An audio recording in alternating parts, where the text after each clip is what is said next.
बिस्मिल्लाहिर्रहमानिर्रहीम। Welcome to my channel. अस्सलाम वालेकुम डियर स्टूडेंट्स। नेक्स्ट आपका गेस्ट पेपर जो है कंप्यूटर का है और आपने थंबनेल पे देख लिया होगा। तो कंप्यूटर का जो आपका पेपर है, ये कंप्यूटर के पेपर का आपका बहुत ज़्यादा इजी पेपर होता है। सबसे शॉर्ट पेपर आपका जो है ना कंप्यूटर का है। और कंप्यूटर में आपको पता है सबसे कम चैप्टर है, तो 5 चैप्टर्स हैं। तो इन चैप्टर्स की तैयारी भी आपकी जो है ना अच्छी होनी चाहिए। आपका पेपर भी इसका बड़ा आसान होता है, इसका पैटर्न भी आसान है। 10 MCQs आते हैं, कुछ शॉर्ट हैं और 3 लॉन्ग आते हैं, जिनमें से आपने सिर्फ 2 करने होते हैं। तो इसको कंप्यूटर का गेस्ट पेपर जो है ना शुरू करने से पहले आपको जो है ना इसकी पेपर की पेयरिंग स्कीम बतानी है, ताकि आपको पता लगे कि आपका पेपर जो है किस तरीके से आता है और किस चैप्टर में से कौन से सवाल आते हैं।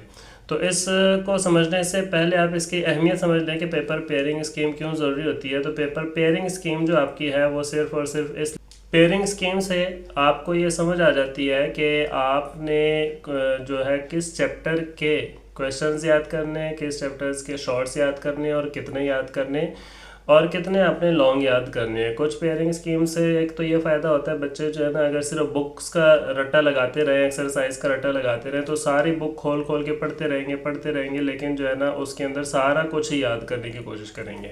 तो हरगिज़ ऐसा नहीं होता। अक्सर जो है ना आपको ये ध्यान रखना चाहिए कि किस पेपर में से लॉन्ग आता है। तो और अक्सर बच्चे लॉन्ग क्वेश्चन के लिए बड़ा परेशान होते हैं। तो सारे लॉन्ग्स नहीं याद करने, आपने देख कर मखसूस चैप्टर में जिसमें से आपका लॉन्ग क्वेश्चन आना है, आपने सिर्फ वही लॉन्ग क्वेश्चन याद करना है। और जिस चैप्टर में से आपके सबसे ज़्यादा शॉर्ट्स क्वेश्चन आने होते हैं, उसमें से आप जो है ना ज़्यादा शॉर्ट्स क्वेश्चन याद करें, और जिस चैप्टर से कम है तो उसको कम टाइम दें।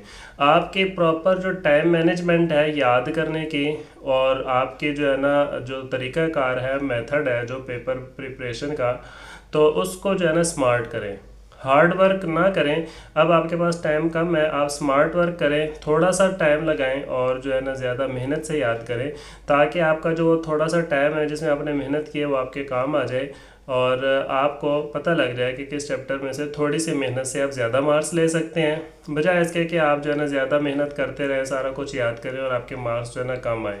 इसीलिए स्मार्ट स्टडी की तरफ मूव करें।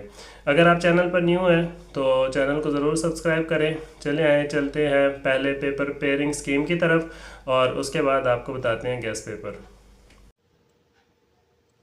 जी डियर स्टूडेंट्स, ये है आपका गेस्ट पेपर 2025 में 10th क्लास कंप्यूटर का।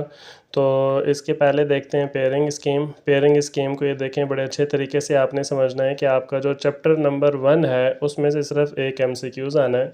मैं कॉलम वाइज आपको समझाऊंगा, आपने कॉलम वाइज समझना है। पहले MCQs को समझने कि आपके MCQs कौन कौन से आने हैं। तो आपका जो ये MCQs है चैप्टर नंबर 1 से जो है ना सिर्फ एक MCQs आएगा, ठीक है।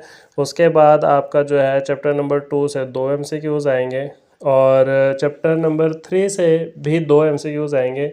चैप्टर नंबर 4 से आपके 2 MCQs आने, और आपका जो लास्ट चैप्टर है चैप्टर नंबर 5 उसमें से 3 MCQs आने। तो आपने चैप्टर नंबर 5 के MCQs की ज़्यादा अच्छे तरीके से तैयारी करनी है, ताकि आपके MCQs के अंदर कोई मिस्टेक्स ना हो। उसके बाद देखते हैं शॉर्ट क्वेश्चन की तरफ। तो आपका जो पहला चैप्टर है उसमें से 3 शॉर्ट आएंगे, दूसरे चैप्टर में से भी 3 शॉर्ट आने हैं, जो तीसरा चैप्टर है उसमें से 4 शॉर्ट आने हैं, ठीक है। और चौथे चैप्टर में से भी आपके 4 शॉर्ट्स आने हैं, और पांचवें चैप्टर में से भी आपके 4 शॉर्ट्स आएंगे। इसका मतलब ये हुआ कि शॉर्ट क्वेश्चन की तैयारी के लिए आपको तीसरा, चौथा और पांचवा चैप्टर लाजमी करना चाहिए, इसमें से ज़्यादा शॉर्ट क्वेश्चंस आएंगे, ठीक है। इसके बाद आपके जो लॉन्ग क्वेश्चन है वो आपका 8 नंबर का लॉन्ग क्वेश्चन जो आएगा वो चैप्टर नंबर 1 से आएगा, और चैप्टर नंबर 2 में से आपका लॉन्ग क्वेश्चन आएगा वो भी 8 नंबर का आएगा। और उसके अलावा तीसरे चैप्टर में से आपका कोई लॉन्ग क्वेश्चन नहीं आना, और इसी तरह आपका चौथे चैप्टर में से आपके 8 मार्क्स का एक लॉन्ग क्वेश्चन आएगा, और पांचवें में से कोई नहीं आना। तो इसका मतलब ये हुआ कि तीसरे और पांचवें के जितने भी लॉन्ग क्वेश्चन हैं उनको छोड़ दें, इग्नोर कर दें, बाकी जो आपके चैप्टर हैं उनके लॉन्ग क्वेश्चंस याद करें, ठीक है। ये आपकी जो पेयरिंग स्कीम थी जिसके हिसाब से आपका बोर्ड का पेपर बनाए। इसके बाद आए आपको जो है ना दिखाते हैं आपका गेस्ट पेपर। आपने MCQs की तैयारी कहाँ से करनी है। तो पहला क्वेश्चन जो कि MCQs का होगा, इसमें से आपके जो 8 MCQs हैं टोटल वो एक्सरसाइज के एंड पे से आएंगे। 2 MCQs जो है ना आपके चैप्टर के बीच में कहीं से भी डेफिनेशन में से आ सकते हैं, कहीं भी आ सकते हैं। टोटल आपके 10 MCQs आने। इसके बाद आपके इम्पोर्टेंट जो है ना शॉर्ट क्वेश्चंस बताते हैं आपको। चैप्टर नंबर 1 के कौन कौन से इंपॉर्टेंट शॉर्ट क्वेश्चन है, तो इसके एक्सरसाइज में जो है ना मौजूद होगा क्वेश्चन नंबर 3, उसके सारे पार्ट याद करें, क्वेश्चन नंबर 4 के सारे याद करें। और जो इम्पोर्टेंट डेफिनेशंस हैं वो हैं text editor, syntax error, constant और वेरिएबल। इसमें भी जो है ना देखें कांस्टेंट और वेरिएबल बहुत ज़्यादा इंपॉर्टेंट है, ये लाजमी हर दफ़ा जो है ना ये पूछे जाते हैं, तो ये आपने याद करने हैं। उसके बाद चैप्टर नंबर 2 में से आपने याद करने हैं क्वेश्चन नंबर 3, 4, 5 और 6। ये वाले क्वेश्चंस जो है ना शॉर्ट्स आपने याद करने हैं। और एक्टिविटीज़ जो है ना वो आपने जो तैयार करनी है वो है 2.9 और 2.12। इसके बाद चैप्टर नंबर 3 में से क्वेश्चन नंबर 2, 3, 4 और 5 के शॉर्ट क्वेश्चंस याद कर लें। बाकी बेशक आप छोड़ना चाहें तो छोड़ सकते हैं। तो इसके अलावा आपने जो इसके बाद जो नेक्स्ट चैप्टर है तो वो आपको चैप्टर नंबर 4 है। तो चैप्टर नंबर 4 में से शॉर्ट क्वेश्चन जो आपने याद करना है क्वेश्चन नंबर 2, 3, 4 और 5 याद करना है।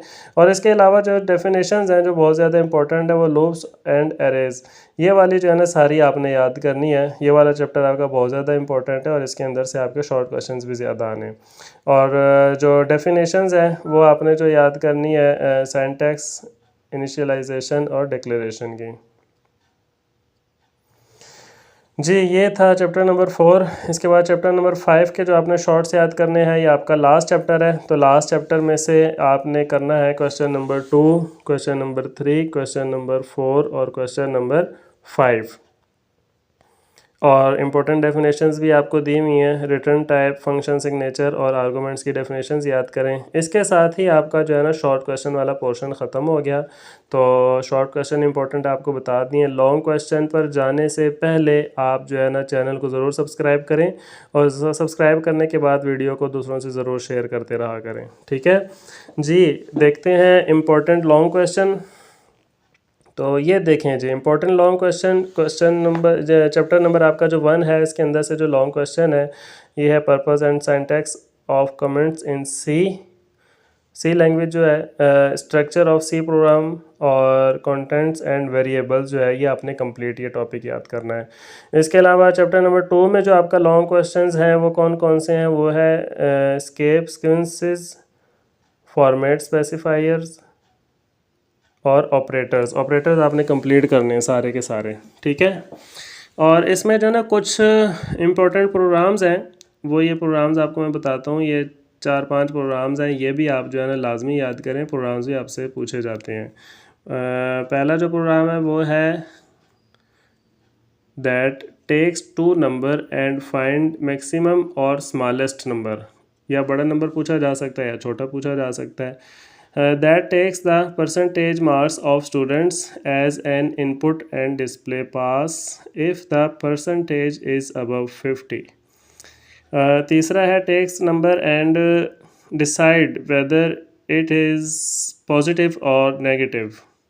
और 4 नंबर है takes year as input and display leap year if the input year is leap year are divisible by 4. ये इसके बाद आपका नेक्स्ट है 5, तो वो है that takes a number and find whether it is even or odd using simple if statement. जी ये थे आपके इंपॉर्टेंट प्रोग्राम्स इसके। और इसके बाद आपको पता है चैप्टर नंबर 3 में से कोई लॉन्ग नहीं आना और चैप्टर नंबर 5 में से कोई लॉन्ग नहीं आना। तो ये आपका चैप्टर नंबर 4 है जिसके अंदर से आपने लॉन्ग याद करना है और इसका आपका जो लूप स्ट्रक्चर है वो आपने कंप्लीट याद कर लेना है। और ये कुछ इंपॉर्टेंट प्रोग्राम्स हैं, प्रोग्रामिंग टाइमिंग है 4.3, 4.4, 4.4 जो है एग्जाम्पल कोड और एक्टिविटी, ये आपने जो है ना याद करनी है। ये आपके जो है ना लॉन्ग क्वेश्चन थे इंपॉर्टेंट, इसकी अच्छे से तैयारी करें और अच्छे से तैयारी करने के बाद चैनल को ज़रूर सब्सक्राइब करें, लाइक करें, कमेंट्स करें और शेयर करें। Thanks for watching. मिलते हैं इंशाल्लाह नेक्स्ट वीडियो में। अल्लाह हाफिज़।